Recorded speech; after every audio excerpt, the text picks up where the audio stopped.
64e chapitre. Sri Balaram visite Vrindavan. Il arriva que Sri Balaram fut pris d'une grande impatience de voir son père et sa mère, Nanda Maharaj et Yashoda. Il monta sur un char et le cœur en joie partit pour Vrindavan. Depuis longtemps, les habitants de Vrindavan étaient anxieux de revoir Krishna et Balaram. Lorsque ce dernier arriva au village, tous les jeunes pâtres et les gopis avaient grandi, mais tous l'étreignirent comme avant, et lui les étreignit en retour. Puis il se présenta devant Maharaj Nanda et Yashoda pour leur offrir son hommage respectueux. En réponse, Mère Yashoda et Nanda Maharaj le bénirent. Ils l'appelèrent Jagadishvara, le Seigneur de l'univers qui maintient tous les êtres. Ils choisirent de l'appeler ainsi en telle occasion parce que lui et Krishna maintiennent tous les êtres et que leur absence causait à Nanda et Yashoda bien des difficultés. Dans cet état d'esprit, ils étreignirent Balaram et l'assirent sur leurs genoux, poursuivant leurs pleurs perpétuels, l'inondant de larmes. Puis Sri Balaram offrit son hommage respectueux aux pâtres les plus âgés et reçut celui des plus jeunes.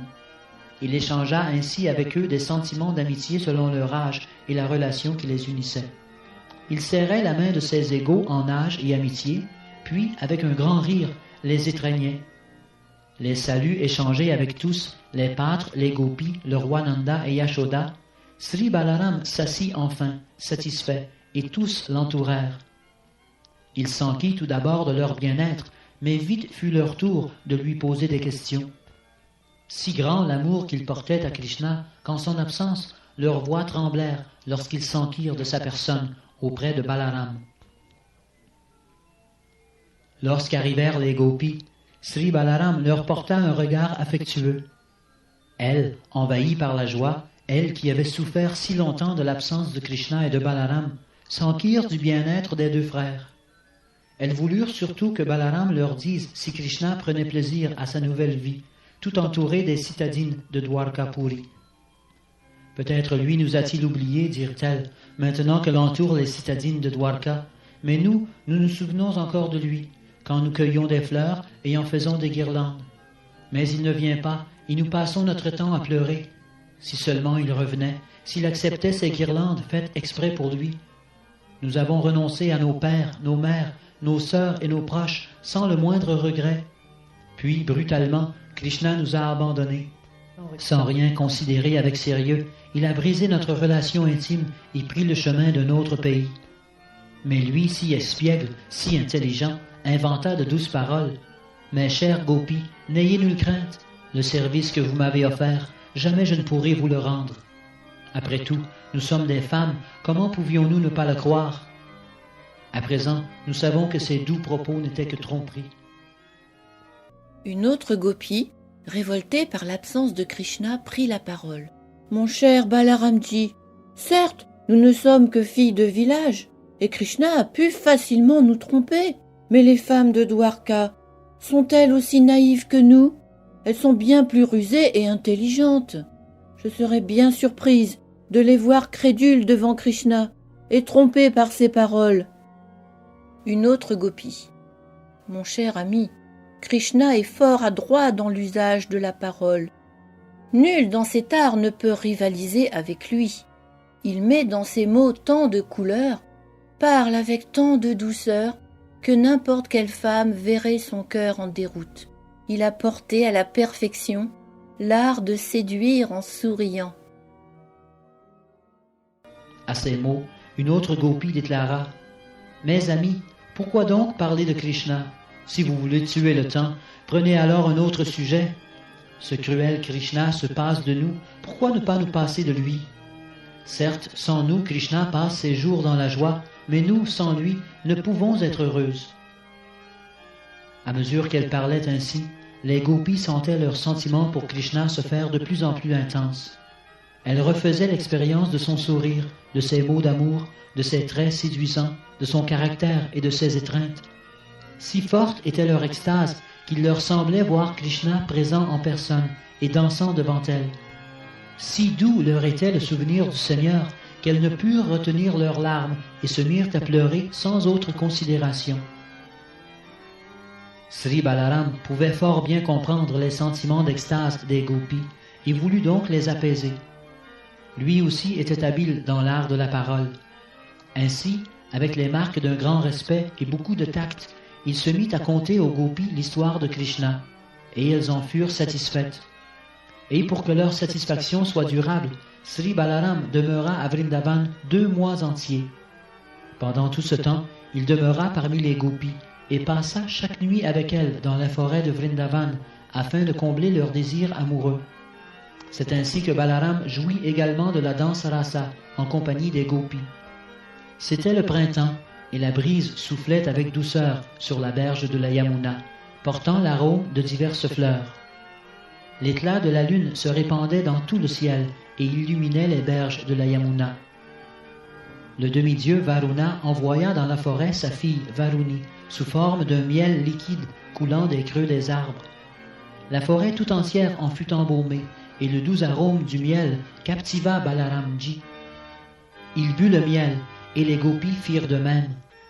Tout en se délectant de cette boisson naturelle, le Varuni, elle chantait les gloires de Sri Balaram, qui se sentait plein de bonheur et comme enivré par le miel. Ses yeux roulaient plaisamment, de longues guirlandes de fleurs sauvages le paraient. Tout contribuait à faire de cette nuit une grande fête de bonheur. Un sourire merveilleux brillait sur les lèvres de Sri Balaram et les gouttes de sueur sur son visage étaient comme la fraîche rosée du matin. Dans cette humeur joyeuse, il désira jouir de la compagnie des gopis dans les eaux de la Yamuna et enjoignit à la rivière de s'approcher d'eux. Mais la Yamuna négligea l'ordre de Balaram, le tenant pour ivre. Lui, tout à fait mécontent, décida sur le champ de sillonner de sa pioche la terre des rives. Sri Balaram possède 2 armes, une pioche et une masse, dont il use selon le besoin. Pour cette fois, il voulait rapprocher de force la Yamuna pour la punir. Il lui adressa ces mots: « Rivière déchue, puisque tu n'as pas eu souci de mon ordre, je vais te donner une leçon.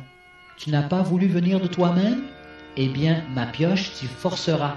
Je t'éparpillerai en centaines de ruisseaux. » À cette menace, la Yamuna sentit en elle une grande crainte, sachant la puissance de Balaram.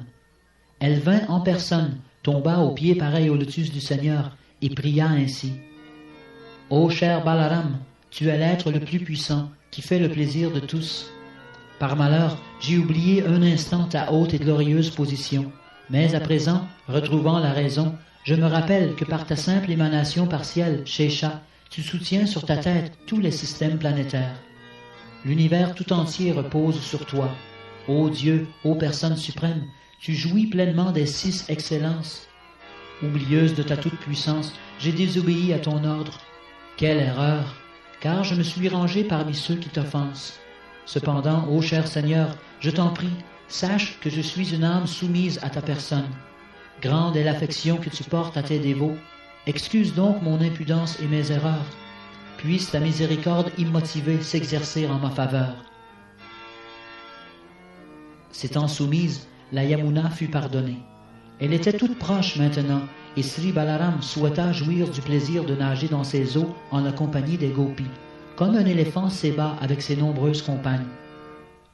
Le bain dura longtemps, puis, lorsque Sri Balaram eut connu pleine satisfaction, il sortit des eaux.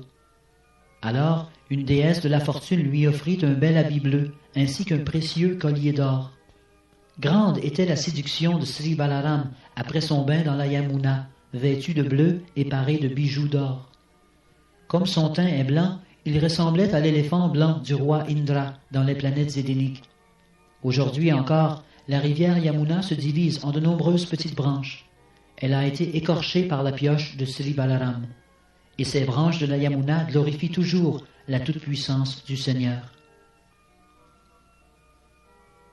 Chaque nuit, pendant 2 mois, Sri Balaram et les gopis prirent ainsi plaisir ensemble à leurs divertissements spirituels et absolus. Le temps coulait pour eux si vite que toutes ces nuits n'en semblèrent qu'une. Sri Balaram présent, les gopis et les habitants de Vrindavan avaient retrouvé la même joie qu'au jour où habitaient avec eux les 2 frères, Sri Krishna et Sri Balaram. Lettre inversée.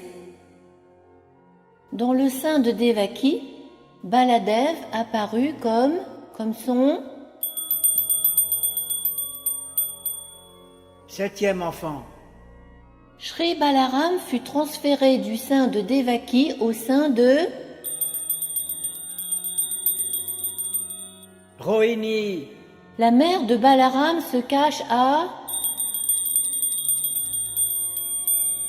Gokul. le prêtre de la dynastie Yadu, Gargamuni. quel est l'âge du puissant Balaram? 16 ans. L'épouse de Shri Balaram, Revati. dans la Ramalila, Balaram s'appelait Lakshman. dans quelle ville habitent Krishna et Balaram? Dwarka. Pourquoi Balaram revient-il à Vrindavan? Pour consoler les Brijbasi, les habitants de Vrindavan. De quelle façon les gopis sont-elles en extase? En parlant de Krishna, elles refaisaient l'expérience de son sourire, de ses mots d'amour, de ses traits séduisants, de son caractère et de ses étreintes. Que signifie Balaram Rasayatra Purnima? À la pleine lune, Balaram dansa avec les gopis à Vrindavan. Cette danse se déroula au printemps pendant les 2 mois Chaitra et Vaishakha. Qui est Varuni? C'est une déesse venue sous forme d'un miel liquide coulant des creux des arbres. Ainsi s'achèvent les enseignements de Bhaktivedanta pour le 64e chapitre du livre de Krishna intitulé Shri Balaram visite Vrindavan.